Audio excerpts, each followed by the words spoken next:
모든 민족을 품은 제자라는 제목으로 은혜를 나누겠습니다. 최근 계속해서 우리가 설교 전에 영상을 유행처럼 보게 되는데요.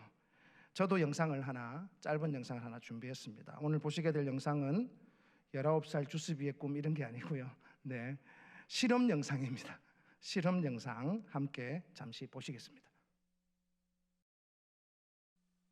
Excuse me, sir. Where is Coex Mall? 이렇게 물었어요. 영어를 모른답니다. 참 힘든 하루를 보내고 있죠. 같은 외국인인데 같은 질문을 하겠습니다. 같은 외국인인데 정말 무엇이 다른 것일까요, 여러분? 장기 체류 외국인, 즉 다시 말하면 외국인 주민이라고 할 수 있는데요. 외국인 250만 시대를 우리는 살고 있습니다. 체류 외국인이 5%가 되면 다민족 국가로 분류가 돼요. 우리도 이제 이미 그러한 문턱에 이미 들어선 지 꽤 되었다고 볼 수 있습니다. 한국 문화가 이제 한류의 바람을 타고 전 세계적으로 각광을 받고 있습니다.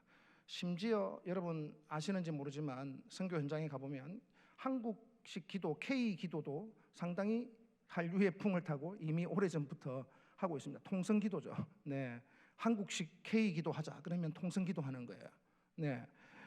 현대 문화뿐만 아니라 전통 문화에 대한 관심도 상당히 커졌습니다. 우리는 정말 유구한 그리고 아름다운 문화를 가지고 있는데요. 이러한 놀라운 아름다운 한민족 문화는 하루아침에 이루어진 것이 아닙니다, 여러분. 그렇다고 또 이것이 우리 한반도에서만 고립된 채로 우리들의 힘으로만 만들어진 문화냐? 그것도 절대 아닙니다.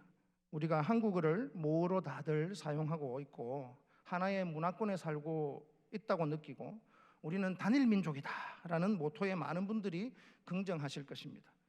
그러나 우리 민족은 외세의 침략도 많이 받기도 했지만 꾸준히 다른 나라들과 역사적으로 보면 교류를 많이 해왔습니다.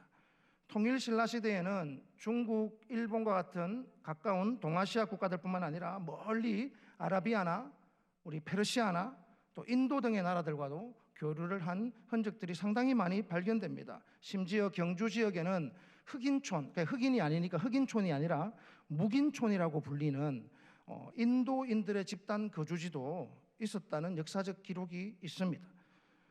또 우리가 잘 알고 있는 국어 시간에 배웠던 처용설화라고 하는 경우에 보면 거기에 묘사되고 있는 처용을 현대식 몽따주로 한번 그려보면 그 사람은 분명히 아랍 계통 아니면 페르시아 계통의 사람이었을 것이다라는 주장에 힘을 싣고 있습니다. 어떻게 보면 유명한 배우들 중에 여러분 잘 아시는 신현준 씨나 장동건 씨 같은 경우를 보면 소위 우리가 통념적으로 가지고 있는 전형적인 한국인 한민족이라고 하기가 좀 쉽지 않은 얼굴상을 좀 가지고 있는 것도 사실이죠. 인류학적으로 분류학적으로 보면 어떻게 보면 남방 계열, 북방 계열이 우리 속에 같이 함께 공존하고 있습니다. 제가 어릴 적 부산에서 자랐는데요. 그때만 해도 외국인들은 주변에 그렇게 많지 않았던 것 같습니다. 그런데 그 정도로 이제 외국인은 신기한 존재였는데 제가 부산에 있는 부전 초등학교, 국민학교죠. 그 시절 우리 학교 근처에 하야리아라고 하는 미군 부대가 있었습니다. 그래서 그랬는지 하교를 할 때쯤 되면 가끔씩 흑인 병사들이 간혹 눈에 띄곤 했습니다. 그래서 어린 마음에 정말 신기한 마음에 나름 제가 가지고 있던 이제 알고 있던 영어 노래가 하나 있었어요. 그래서 아마 그때도 제가 나름 외국인들에게 아주 친근하게 다가가려고 하는 그런 의도가 있었을 텐데 어릴 때부터 모든 민족에게 다가가는 선교적 마인드가 제게 있지 않았을까 그런 생각을 해봅니다. 지나가던 그 흑인 병사에게 제가 어떻게 했냐면 어떤 노래를 불렀냐면 Hello, Hello, Mr. Monkey 이렇게 불렀어요. 저만 사실은 그 당시에 불렀던 것은 아닌 것 같고 우리 친구들 사이에 유행하던 노래였던 것으로 기억합니다. 그런데 이 흑인 병사가 얼마나 화가 났는지 저를 막 쫓아오는 거예요. 저는 기겁을 하고 엄청나게 도망갔습니다. 진짜 그분이 전력을 다해서 쫓아왔다면 아마 제가 이 자리에 없을 수도 있겠죠. 그런데 그런 분 입장에서는 어떻습니까, 여러분? 상당히 정말 기분이 나쁘고 인종차별적이고 정말 화나게 하는 그런 순간 아니겠습니까? 어떻게 보면 정말 주님의 은혜로 정말 마음 넓은 흑인 아저씨를 만나서 장난기 많은 꼬마의 애교쯤으로 그렇게 봐주었을지도 모를 일이죠. 저도 처음에 이집트 갔을 때 이집트 청년들이 막 청소년들이 지나가면서 저보고 오 제키 찬 호이 호이 이러더라고요. 상당히 저도 기분이 마음이 좀 상했지만 그런 경험들이 있는 것이죠. 코로나 이전에 250만을 사실 찍었다가 코로나가 생기면서 시작되면서 40만 정도가 빠졌어요. 그러다가 이제 다시 250만으로 금방 회복되었습니다. 우리는 여전히 우리 한국인들의 그 외국인들에 대한 느낌을 말하자면 몇 가지로 나눌 수 있는데, 일단 불쌍하다, 안 됐다 이런 것도 있고요. 또 싫다, 정말 싫다, 그리고 두렵다, 무섭다 이런 표현, 이런 느낌도 있고, 불편하다 이런 느낌을 이런 반응들로 다양하게 나타나는데요. 실험 영상에서도 보셨지만 예를 들면 주로 아시아의 가난한 국가 출신인 결혼 이주 여성들을 볼 때면 우리는 좀 불쌍히 여기는 불쌍히 여기는 대상으로 이렇게 바라보게 되죠. 우리보다 가난한 나라에서 왔으니까. 근데 반면에 얼굴이 하얀 백인들이 오면 괜히 이제 위축감이 드는 거죠. 아까 영상에서 보셨듯이 꼭 영어로 말해야 될 것 같고, 정류장에 가서 직접 그 정류장 줄을 세워서 가르쳐 줘야 될 것 같고, 직접 데려다 줘야 될 것 같은, 그죠? 근데 그 백인이 미국인이 아니라 러시아에서 온 사람이다 이러면 또 우리 또 태도가 또 달라져요. 그러니까 얼굴이 하얗다고 다 미국 사람도 아니고 모두가 다 영어를 할 수 있는 것은 아니거든요. 평생 영어 한 줄 배우지 못한 얼굴 하얀 백인들도 이 세상에는 수없이 많습니다. 그리고 중동이나 아프리카에서 온 사람들을 보면 우리는 괜히 무서워하고, 또 모두 다 테러리스트 같고 과격한 어떤 무슬림일 것이라고 또 예단하기도 하고, 또 당장 이게 몰아내야 될 사람들이다, 쫓아내야 될 놈들, 이렇게 과격한 반응이 오히려 우리에게서 드러나기도 합니다. 일종의 인종적 편견이죠. 국내 이주민 사역자로서의 입장에서 사회적으로, 교회 내적으로 이러한 관점에 사로잡혀 있는 이들이 상당히 많음을 알게 되었습니다. 심지어 특정 외국인들에 대한 혐오를 가지고 있는 분들도 있었습니다. 이런 것들이 이 사역에 있어서 가장 큰 장벽 중에 하나라는 생각에 때로는 마음을 추스릴 때도 있는데요. 이러한 여러분 잘못된 정보는 편견을 낳고요, 편견은 왜곡을 낳고, 왜곡은 혐오와 정오를 낳습니다. 물론 비단 우리만 그런 것은 아닙니다. 포르투갈 출신 벤투 감독이 우리나라를 이제 축구팀 이끌다가, 벤투는 다 알죠, 그죠? 16강에 올려놓고 5년간의 한국 감독직을 잘 수행한 뒤에 금이환영해서 자기 본국으로 돌아갔습니다. 포르투갈 자국의 그 많은 언론들이 관심을 가지고 인터뷰를 했는데요. 못 살고 불편하고 그 살기 힘든 나라에서 얼마나 고생하셨습니까? 라는 뉘앙스로 기자가 질문하니까 벤투 감독이 발끈했대요. 아니다, 무식한 소리 하지 마라. 한국 다시 가서 살고 싶을 정도다. 이렇게 표현했다고 합니다. 유럽인들은 이처럼 역사적으로 오랫동안 백인 우월주의에 사로잡혀 있었습니다. 그래서 여전히 그러한 인종적 편견이 상당히 깊고 강하고, 때로는 과격한 표현으로 나오기도 합니다. 그 대상자들 중에서는 우리 한국인, 동양인들이 상당히 피해를 입고 있기도 하죠.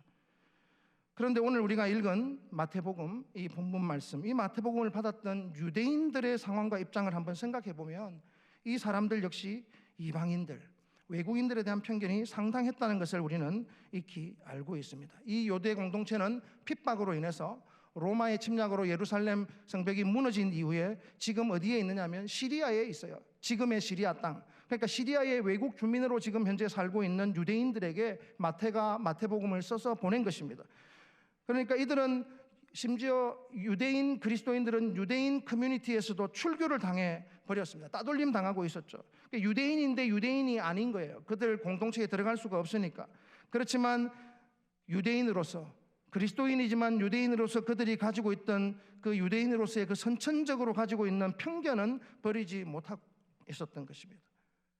외국인들하고 어울릴 수 없었기 때문에 그들을 또 보고만 하지도 못했고 아무것도 안 하고 그냥 모여있는 상태로 있었는데, 그때 그런 사람들을 향해서 마태가 하나님의 성령의 감동을 받아서 이 마태복음을 쓴 것입니다. 마태복음 끝에 28장 끝부분 결론부에 가서 그러므로 너희는 가서 모든 민족을 제자로 삼아 아버지와 아들과 성령의 이름으로 세례를 베풀고 내가 너희에게 분부한 모든 것을 가르쳐 지키게 하라. 너희는 가서 모든 민족을 제자로 삼아라 말씀하죠. 초대교회 유대인 성도들이 오늘 이 말씀을 들었을 때 여러분 어땠을까요? 충격으로 다가왔을 가능성이 있습니다. 근데 사실은 오늘 읽은 이 마태복음의 끝부분에만 이렇게 나온 게 아니에요. 마태복음 전체를 보면요, 그들이 충분히 그렇게 느꼈을 것을 우리가 민감하게 느꼈을 것으로 우리가 추측할 수가 있어요. 마태복음 1장에 보면 여자가 4명 등장합니다. 예수님 족보에, 내가 믿는 예수님 족보에 정말 심장마비를 일으킬 정도로 여자가 4명이나 들어있는 거예요. 우리는 너무나 당연하게 보지만 여러분 오해 없으시기 바랍니다. 제가 그렇다는 게 아니라 유대인 그리스도인들이 그랬다는 거죠. 4명의 여자가 나오는 것도 찝찝한데 이 4명의 이름이 전부 다 이방인의 이름이에요. 우리가 믿는 메시아 족보에 이방인 여자 4명의 이름이 마태복음 1장부터 들어가 있는 겁니다. 2장에 보면 누가 나옵니까? 동방박사가 나옵니다. 이 원수 같은 동방박사들이죠. 왜냐하면 어디 동방이죠? 바벨론한테 먹혔잖아요. 역사적으로 보면. 그렇죠? 기분 나빠 죽을 것 같은데 이 동방박사들이 바벨론에서 온 사람들이에요. 페르시아 아니면 바벨론이에요. 그러니까 아니 그들이 왜 우리 왕에게 오느냐라는 것이죠. 또 8장에 가보세요. 가브나움에서 백부장의 믿음을 보시고 주님께서 백부장의 믿음을 너무나도 칭찬하십니다. 백부장은 로마 사람입니다. 또 가나안 여인이 예수님 밥상머리에 와서 딸 좀 고쳐달라고 해요. 그때 예수님이 하시는 말씀이 처음에는 듣기 좋았습니다. 밥상에서 내가 걔에게 그런 거 주지 않아 이런 말 했을 때 그들은 그렇지, 예수님이 그렇게 말씀하셨겠지, 당연히 유대인이시니까. 그러니까 유대인의 정서적인 민족적 정서로 볼 때는 그랬던 거죠. 그렇지만 마지막에 예수님은 이 여인의 청을 들어주시고 그 여인의 믿음을 칭찬하십니다. 그리고 주님께서 말씀하시기를 28장의 마지막 날에 천국 복음이 유대인에게 전파된다가 아니라 모든 민족에게까지 전파되어 그들을 제자 삼아라 라고 말씀하고 있는 것입니다. 마태복음 28장 28장의 이 말씀 모두가 죄다 그들 마음에 다 걸리는 것입니다. 오늘 마태복음 결론부에 해당하는 이 대위임령이라고 불리는 이 말씀의 초점은 모든 민족, 모든 족속에게 가서 그들을 제자로 삼으라 라는 말씀입니다.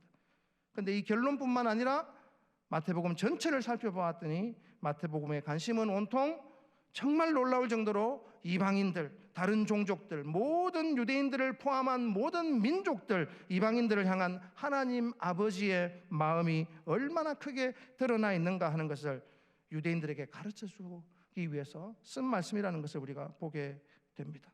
사실 우리도 마찬가지입니다, 여러분. 오늘 주신 이 말씀은 우리는 너무나도 잘 알고 있습니다. 이 대위임령, 지상명령이라 불리는 이 말씀, 선교 부흥회나 또 선교 주간이 아니라도 이 말씀을 많이 들었습니다. 오늘 이 본문의 말씀 우리가 얼마나 많이 들었느냐가 중요한 것이 아니라 이 본문에 나오는 주님의 명령을 따라서 우리가 어떻게 순종하느냐 하는 것이 중요한 문제입니다. 오늘 우리에게 주시는 주님의 음성, 주님의 명령을 다시 새롭게 들으시는 은혜가 있으시기를 바랍니다. 오늘 우리가 드려야 할 순종이 무엇인가? 우리의 마음의 문을 열고 그 순종의 삶을 드릴 수 있기를 주님의 이름으로 축원합니다. 여기 보시면 진짜 중요한 동사인 제자 삼으라는 말씀이 있는데요, 제자 삼기 위해 가야 되고, 제자 삼기 위해 세례를 줘야 되고, 제자 삼기 위해 주님께서 분부하신 모든 것을 가르쳐 지키게 하는 것이 다 있어야 하는 것입니다. 그런데 여기 우리가 주목할 것이 바로 선교의 목적을 주님께서 가르쳐 주신 것입니다. 여기에 선교의 목적을 분명히 하셨는데 그것은 바로 제자 삼는 것입니다. 대충 회심하는 사람들 많이 만들고 개종하는 사람들 만들어라 이것이 아니고요, 모든 족속 모든 사람을 참된 그리스도인들이 되는 수준, 제자들의 수준으로 올려놓는, 일정한 참된 그리스도인이 되게 하는 그러한 수준으로 그들을 만들어라. 이것이 바로 성경이 말씀하는 선교의 목적입니다. 또 한 가지 우리가 놓치지 말아야 될 것은 정말 중요한 단어, 서론에서 영상을 보여드린 이유가 바로 이것인데요, 그 대상이 누구냐 하는 것입니다.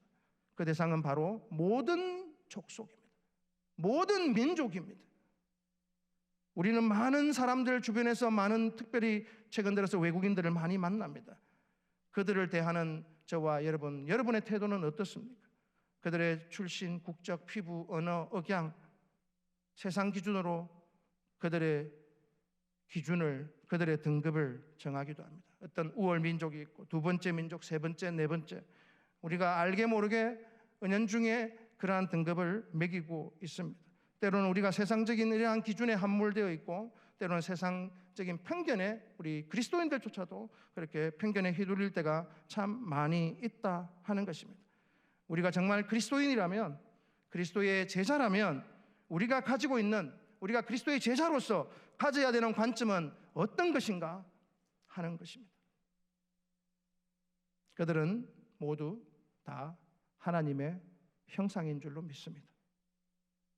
믿으십니까? 또 하나는 망가진 형상이라는 것입니다. 그들은 모두 망가져 있습니다.